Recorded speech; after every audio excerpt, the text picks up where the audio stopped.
Hello, and welcome to the fifth video in the series, C++ for Beginners. This is Lesson 5, Blocks, Scopes, and the Scope Resolution Operator. Originally, I had planned to introduce classes in this video, but first, I think we need to go over a couple of key concepts that will hopefully make working with classes easier. First topic I want to cover is the concept of scope. The noun form of scope is generally defined as an extent or range of which something can be viewed or acted upon. The gist of this definition is that scope implies a range, extent, or limit of something. In computer science, the definition is more narrowly defined to mean an association of a name to an entity. An example of this is a variable within the region of a computer program where the binding is valid, or basically where the name can be used to refer to the entity. A region within where a variable's name or binding is valid is often referred to as a block. In our main function, you can think of this as a block of code. I've created this variable integer a, and it is valid within this block of code. This is its scope. The main function is the scope of this a. A scope block limits the visibility of the variable to within itself, whereas in other parts of the program, the name may refer to a different entity entirely. Here, I've created another variable a. You can change it to something else like 18. This variable a is what's known as a global variable and is accessible from the entire program, including within function main. The variable a here inside of main is only accessible or visible within main, again within its scope. The scope of main is between the curly braces, and the global scope of a is the entire program. Even if we create different functions down here, we could access the global a within them. For our purposes, we can think of variable scopes falling within two main categories: local variables and global variables. Local variables are normally accessible only to its local scope, whether that is inside a function, if statement, or other type of block. A block of code, at least in C++, is normally defined as a code within bracers. So all these statements would be within the same block of code. If you declare a variable within this block of code, it is said to be local, meaning local is within this scope or this block.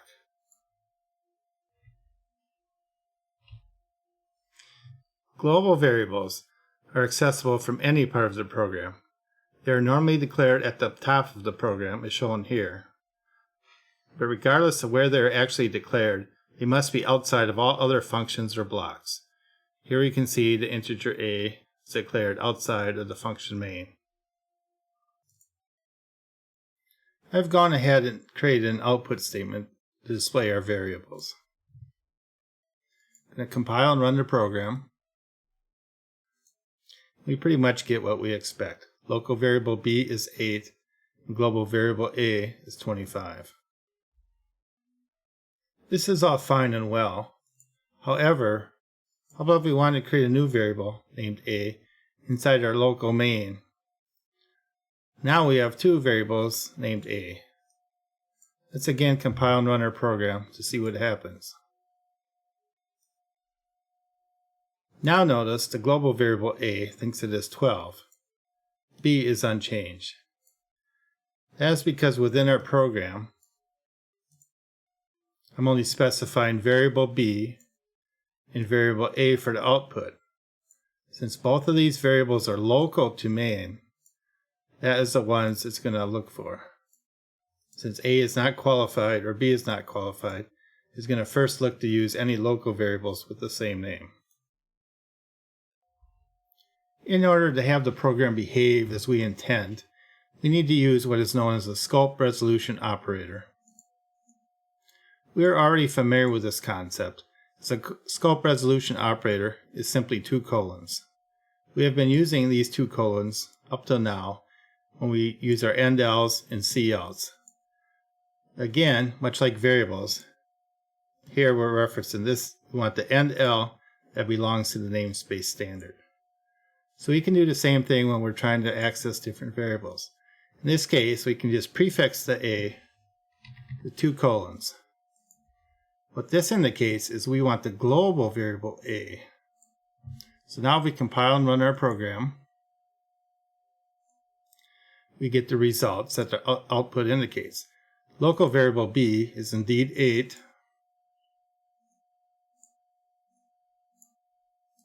And global variable a is indeed 25. To help further emphasize blocks, I've went ahead and created some new code. Here I've created two blocks of code, an outer block and an inner block. Notice that these are not enclosed in functions or if statements that we have been using up till now. They're simply enclosed within bracers, curly bracers. Each of these is what's known as a scope. And I've created also a new variable named a. This particular a is local to this inner block of code. So the inner block is the scope of a, this a. I've also created the outer block with a variable a. And the scope of this instance of a is the outer block. And again, we have our a in the main and our global variable a. Let's go ahead and compile and run this code.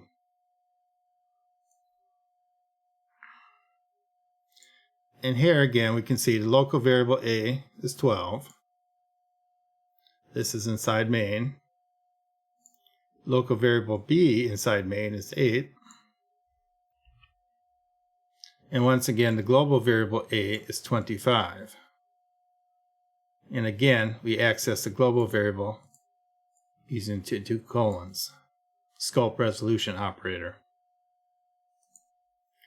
But now we can also see the results of the inner block. The inner block variable a is equal to 100, as we can see here. And of course the outer block a is equal to 100. So the important concept here is just to realize that within a block of code, a variable is unique. This a is unique within the inner block. It does not conflict with the outer block.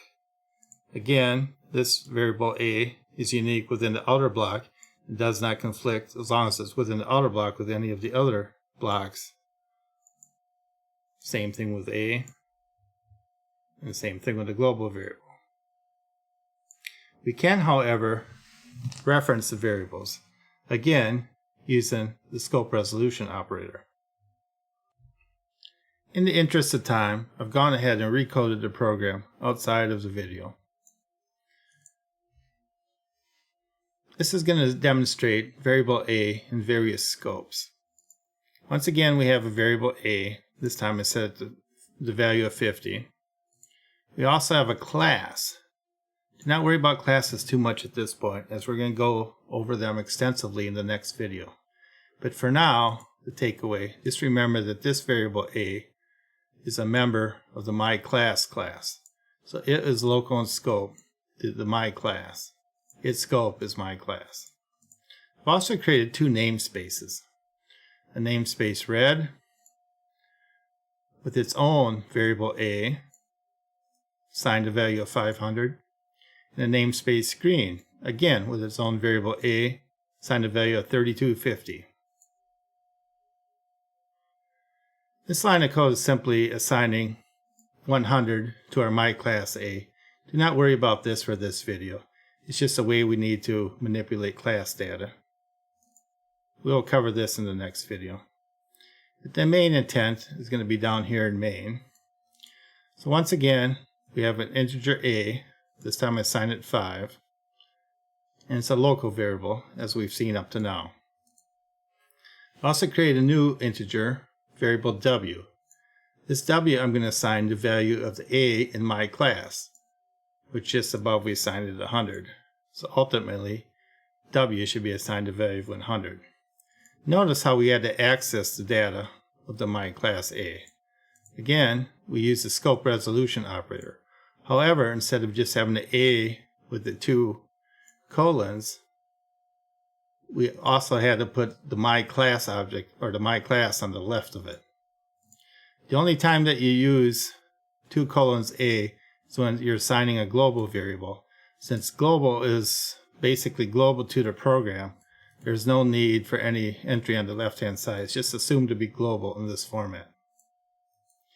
However, whenever we're using an object, a variable within an object, like myClass, we have to assign the name of the class on the left-hand side.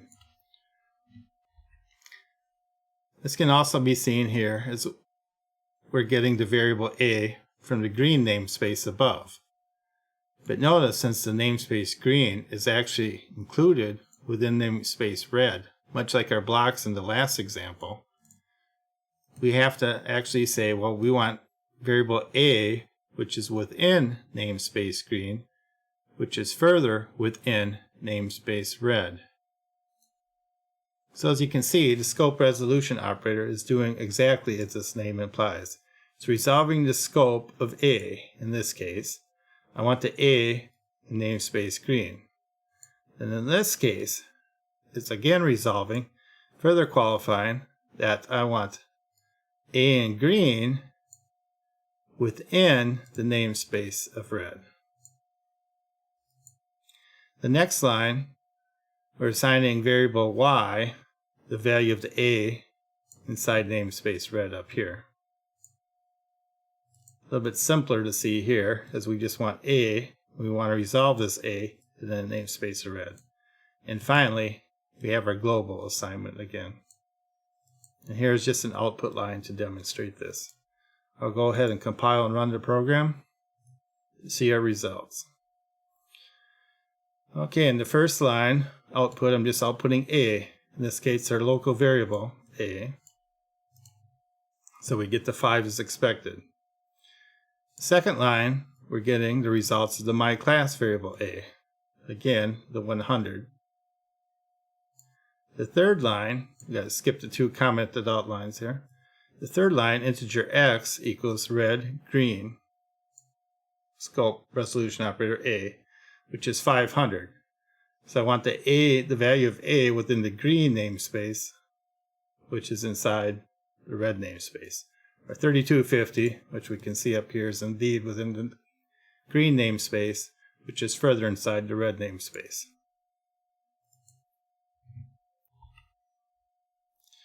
Next, we have the output of integer y, which is a variable A within the red namespace, 500, as we can see up here. And finally, once again, we have our global variable, A, which is 50, which we've seen at the top.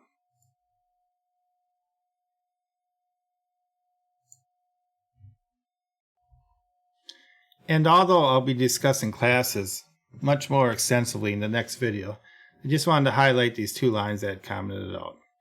This is just basically another way we can access the data within inside the myClass.